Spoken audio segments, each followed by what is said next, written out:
Hai semuanya, aku Akila Nara dari Yuk Kita Bicara Public Speaking Course. Teman-teman, apa kabar nih hari ini?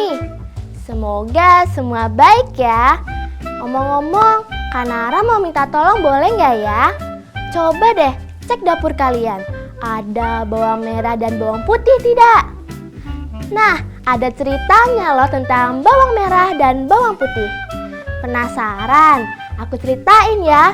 Yuk, duduk dulu yang manis. Dahulu kala, hiduplah bawang putih dan saudara tirinya bawang merah. Ibu bawang putih meninggal ketika ia masih bayi. Kemudian ayahnya menikah lagi dengan seseorang yang sudah memiliki anak. Anak itu bernama bawang merah. Namun, tak berselang lama, ayah bawang putih pun meninggal. Kemudian, kehidupan bawang putih amat menyedihkan. Kesehariannya, ia selalu disuruh untuk mengerjakan seluruh pekerjaan rumah termasuk mencuci baju. Suatu hari ketika bawang putih sedang mencuci, baju ibu tiri bawang putih pun hanyut. Aduh, bagaimana ini jika ibu tahu bajunya ikut hanyut? Bawang putih pun bingung dan juga takut. Hingga akhirnya bertemu dengan seorang nenek tua yang berkata, "Nak, apa ini baju cucianmu? Nenek menyimpan baju cucianmu yang hanyut itu, tapi akan mengembalikannya dengan satu syarat." "Iya, betul tuh punya saya, Nek. Tapi syaratnya apa ya, Nek?" "Syaratnya kamu harus bantu nenek membawa barang bawaan nenek."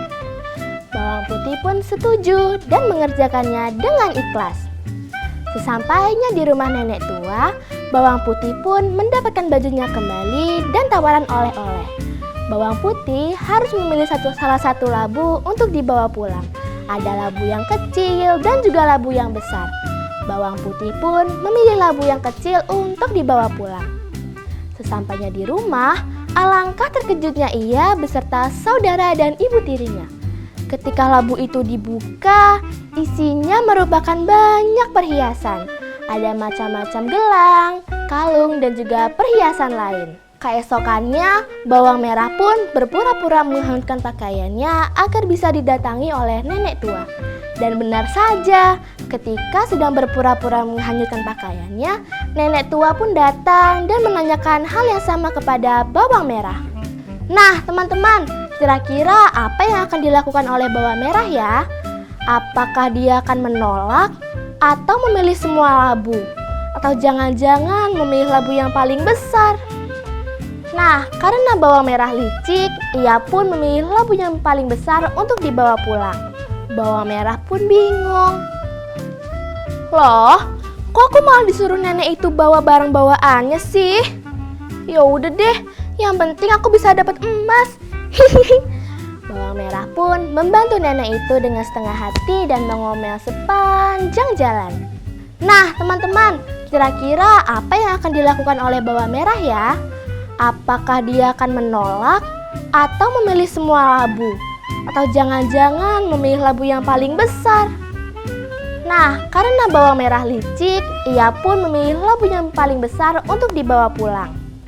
Lalu saat dibuka di rumah, bawang merah pun terkejut.